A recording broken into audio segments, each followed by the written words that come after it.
Joshua Phil on the YouTube. Subscribe, ring the bells for notifications, man. We out here, we're doing some footwork drills for you guys today. Out here with Coach Trey Hill. He can introduce himself. You guys seen him probably on a million of my other videos. What's going on? If you don't know me by now, man, you still sleep. You Star Lifestyles. Right here is a heavyweight fighter from Mouse, UFL, baby, all day. Let's go. And go watch this video he just fought the other day. Y'all go check out this video from the other day. We're also going to do an interview with him, man. I want to do like a little 10-15 minute interview with him on another video and stuff, because he traveled all the way down from Vegas, where we're at now, all the way down to Texas for this. But today, we're doing a footwork video, different angles, being able to know, you know, you're not crossing your feet. We're going to do some drills to help you work with that also. He'll show you some stuff. Definitely. We definitely want to get those basics ironed out, all right? Regardless if you're orthodox or southpaw, there's a way to move and there's a way not to move. What Mouse just said was not to cross your feet. When you cross your feet, you stop all offense and your balance is torn to shit, all right? So basically, standing in the orthodox position, getting the movements out of the way, the basic movements, is if you're moving to the left, we'll use the left as an example first. You use the associated leg, which is your left leg, right? Stepping off to the left here, all right? If you move to the right, you use your right leg, all right? Same concept moving forward and back. Moving forward, we start with our lead leg here, moving back here. Now what Mouse is saying about crossing is you don't want this to happen with your stance, all right? When you're in this position, your offense is stopped and you're at a disadvantage because you cannot move until you get back to a home position, all right? Same concept with southpaw. It's the exact same rules of thumb, all right? So what we want to do is a few drills to get you to practice at home as far as movement with the basics, and then drills you can do to enforce those muscles to give you bounce and spring while moving and avoiding different shots. Hey guys, this is for MMA, also for you MMA fighters, man. Just because you changed your stances a little bit, footwork is the number one, man. Anybody can throw a punch. My 8-year-old can throw a punch, 5-year-old can throw a punch. Throwing a punch doesn't mean anything, man. I think the number one thing, I can tell with a boxer or an MMA guy, if they can fight at all, by the footwork. Yeah. You can watch a guy hitting the bag, looking like Mayweather or whatever, man. You know, if you're not watching their footwork, man, they're really not showing you nothing. You know what I'm saying? Footwork, I think, is by far the most important piece to MMA or boxing. It is. You definitely want to practice that too, because what happens when you get hit is you lose your equilibrium, right? That practice, you turn into an autopilot. You get rocked and you get shaken. The difference between falling to your feet and being able to keep your balance is practicing your footwork. Right? So what we're going to start here is we're going to start with Mouse. You're going to get in your form, and what we're going to do is kind of walk side to side parallel with each other, all right? So when I move left, you move right, you're going to throw that punch, all right? When I move right, you move left, and you're going to throw that punch, all right? So we're going to keep moving to teach them how easy it is to get the movements right and how easy it is to get the movements wrong. And remember, guys, even if you're a wrestler, man, you know what I'm saying? Even wrestling, everything is footwork. It's all footwork. It's all the same thing. You know what I mean? It's all the same. Footwork is everything. So I don't want this just to be like thinking, okay, if I'm a wrestler, I don't need to have footwork or whatever. If you're a real wrestler and you claim to be a wrestler, you know that you need to have footwork to be a wrestler. Good. All right, so when we move, let's just throw a 2. Boom, good. Boom, good. Good. Now let's turn to the side. Let's really get them to see that feet. Let's take the step first. So for instance, if I'm moving this way, you're moving with your back foot. Boom. Wow. Good. This way. Good. This way. Good. Now move forward. Boom. Back. Boom. Good. Now what he's doing with his feet is putting himself in a position to throw the punch. But he's not crossing his feet. So now what we're going to do is show you what not to do. All right, Mel, so when you throw that punch, I want you to step wrong with this and try to throw the punch, right? That back foot's going this way. Now you see where he's at? Let's turn that camera angle just so they can see that. But you're going to try to punch from this position here, all right? So let's turn so they can see it. Here we go. Boom. There's no power. The anchor in the back foot is not there. The post comes from this back foot. So when it crosses, you lose everything, all right? And your balance, man. I mean, if I hit you with your feet crossed, man, I'm gonna knock you down. Man. He can blow on you. He's not gonna just touch you with a finger. If your legs are crossed like that, man, you're gonna have problems, man. All right, so you've seen how devastating it is with the step. So if you're moving and you're in transition and you do this, it's even worse because of the momentum that you have with the movement, all right? So be very mindful to work on your steps. All right, so now let's just show them the movements in full, all right? Just follow me. We're gonna go to our left. Good. Right. Good. Forward. Good. Back. Good. Left. Left. Good. Right. Right. Forward. Forward. Back. Back. All right. So this is a couple drills that I like to use to strengthen these movements up.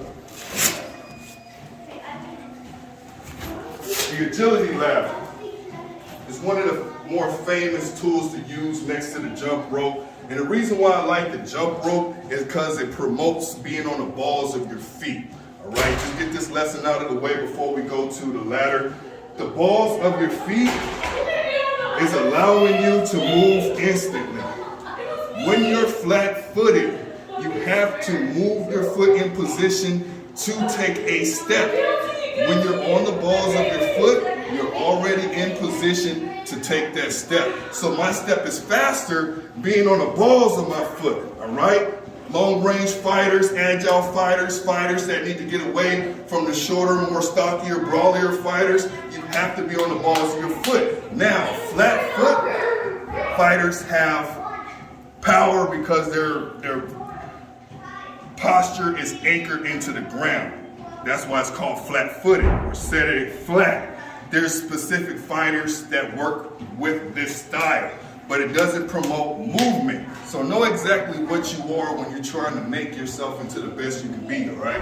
Even doing Muay Thai, guys. Even doing Muay Thai, like you said, I mean, you're still here. You're still on the balls of your feet. You're still there so you can check kicks wherever the kicks are coming. You're still able to check kicks. So you're always still, even though I'm pointing forward, I'm not standing more right here as a boxer would. I'm still on the balls of my feet, and I'm still in this position right here. All right. So, and if you're flat-footed, you already know what's going to happen to you in Muay Thai or in MMA. If you're flat-footed, you're braced down like that, you're going to get kicked. You're going to get your leg kicked off the roof, and it's going to hurt because you have no type of movement in that thing. I can imagine, especially getting kicked over and over and over. Yeah. Posture and sometimes, like, you don't even feel the kicks. Like, and you start to feel your body starts to give out, but your endorphins and your adrenaline so much, you don't feel them while you're fighting. Yeah. You know what I'm saying? But your body starts giving you. Yeah. So you're like, damn, why isn't my leg working? Yeah. But then the next week after the fights, your leg is hit. There was times I couldn't even sit down on the toilet, and I used to have to just drop on the toilet, and I couldn't even sit down. I couldn't bend my shit at all. I can imagine. That's why we box. You kick me, you get shot. All right. So this drill right here is called in and outs. Basic 2 in, 2 out. Now, when you're working with the ladder drill, you want the technique to be there more so than speed. All right. So working into this drill slow is going to get you the best benefit. All right. So 2 in, 2 out. 2 in, 2 out. It looks like this going fast. All right. The balls of your foot is where you should be forcing your feet. You can go backwards, forwards. The more time you do this, the more automatic your body becomes when it comes to moving. Now, you never know what position a fighter is going to force you into, whether it's a corner or running the ropes or forcing you into a situation that you're not prepared for. You want to be able to rely on your legs to get you out of that situation, regardless of what it is, right? Another drill I want to go with is toe taps, all right? Instead of 2 in, 2 out, we're moving just like this here. Still promoting the balls of our feet. We want to be able to move both directions. Now, if you only can move one direction, say for instance, I'm an orthodox fighter, and everything comes with this rotation here, a fighter that's experienced is going to cut off that rotation. All right, so you got to be able to rotate this way, or even switch to where you can move at that angle easier, right? Don't get to a situation to where you don't know how to move one direction and be forced the direction that you don't know how to move. You're at a disadvantage, all right? Another thing I like to do is mix things up with my forward motion, all right? Say for instance, go up 2, come back 1, or go up 3, then come back 2, all right? This is also promoting balls in my foot movements, but my forward attack and my back retreat is being fortified with these muscle groups here. Calves, everything's associated with propelling my body forward, same with propelling my body back. You need to practice this to be able to get away, get around, and get out of harm's way. Show them some of the pivot things that we do. Yeah. That way you're not just going forward and back or sideways. We're also in here, and then we switch off here, and we come back down here, and then he calls, switch, pivot off. So you get it from all different angles, man. So all right, so the pivots and turns, this is more advanced movements, all right? So we're changing directions without losing our posture, right? So for instance, a pivot, we're pivoting off the front foot. We're turning all the way into that front foot and turning, all right? This is a pivot.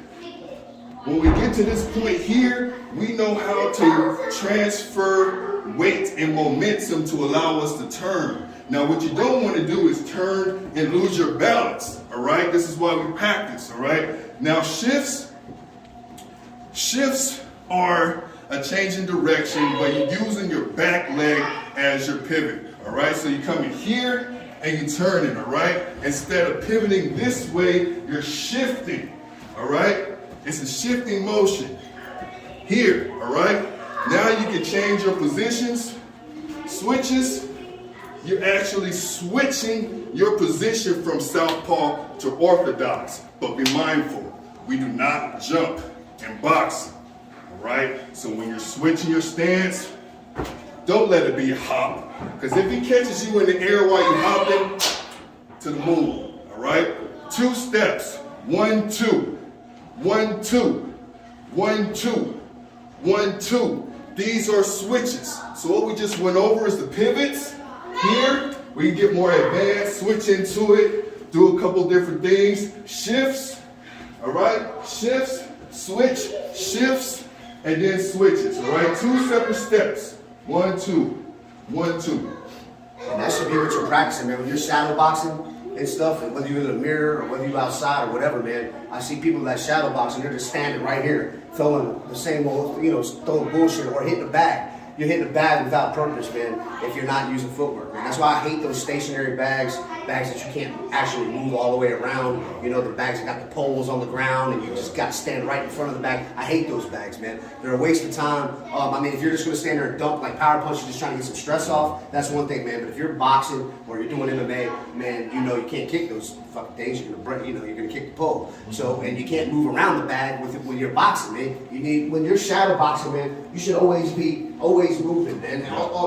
That should be part of your shadow boxing. Yeah. You know what I'm saying? That should be your number one thing, man. I'm not thinking about the punches as much as I'm thinking about setting the punches up with my footwork.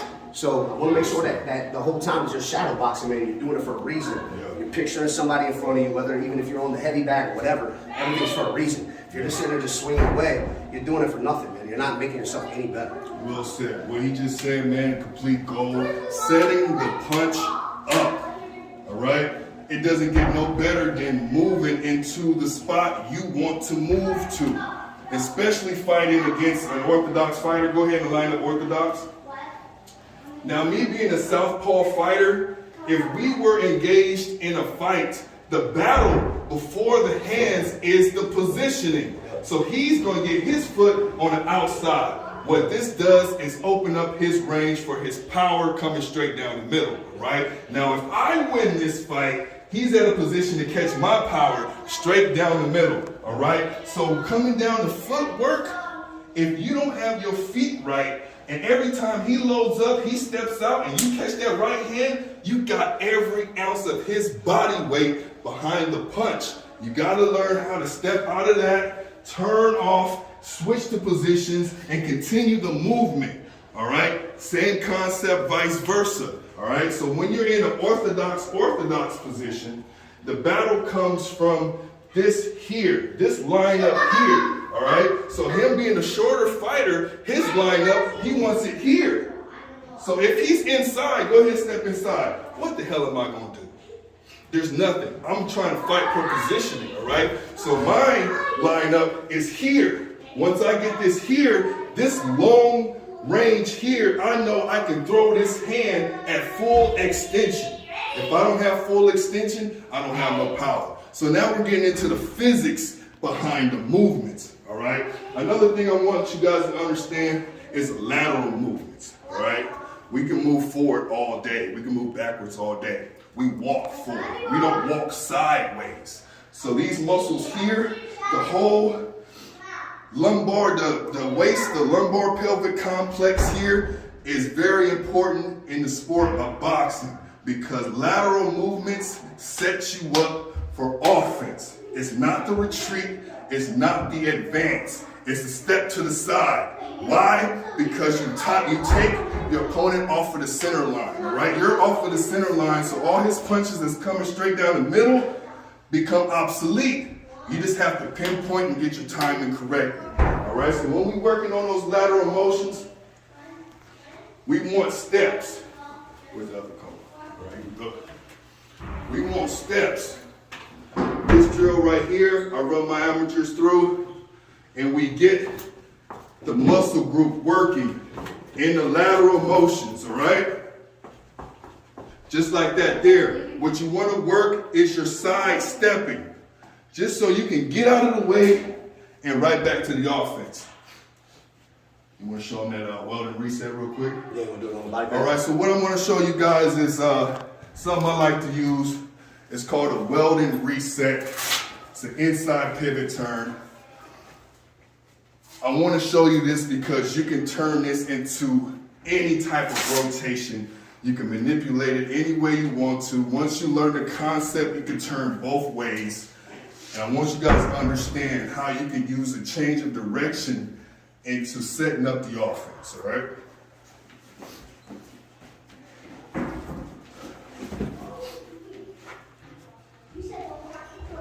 All right, so the welding reset. What we're doing here, not orthodox.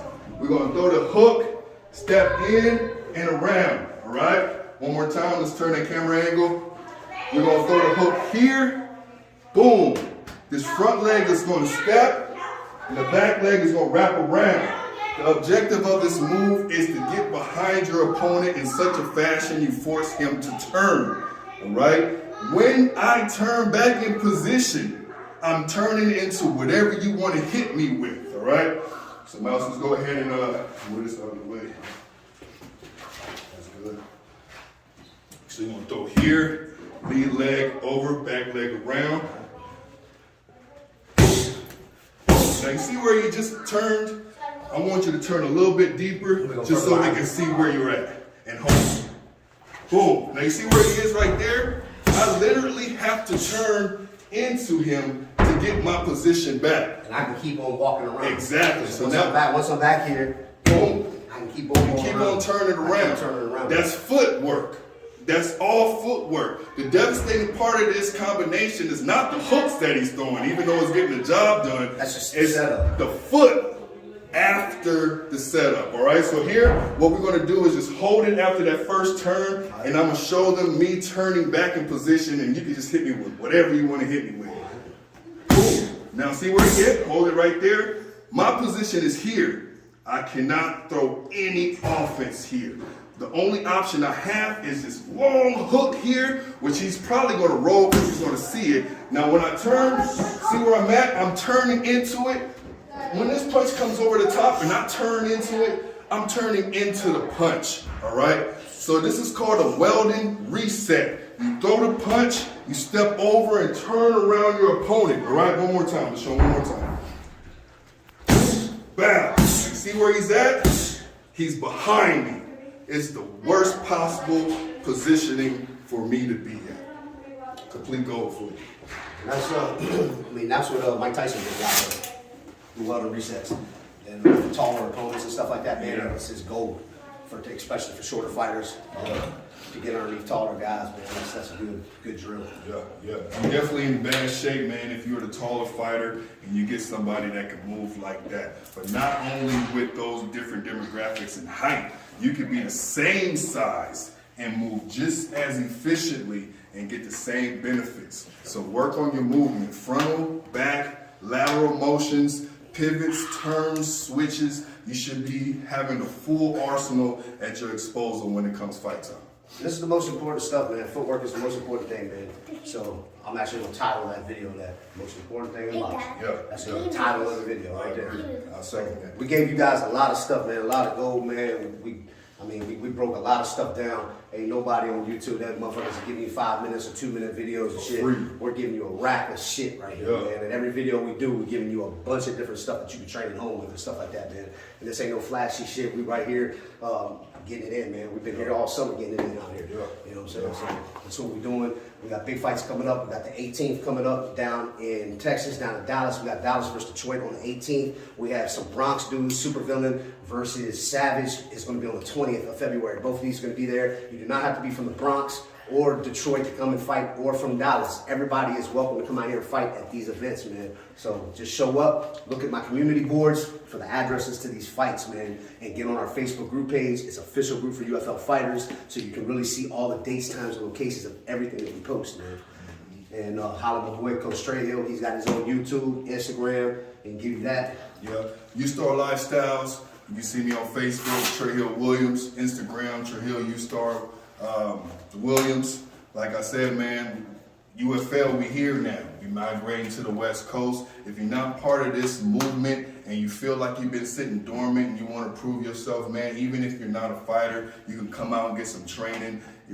Years of experience. We got coaches. We got coaches from different perspectives that can Top show you. gyms, man. Exactly. Top gyms, man. Exactly. So come out, man, and be part of the movement. You don't necessarily have to be a fighter, but understand what we're trying to accomplish, man. We're making better society. We're getting the guns out of these hands. We make a stronger willed people, man, and giving these kids a platform to stand on and be proud of. Absolutely, man. Peace. Peace.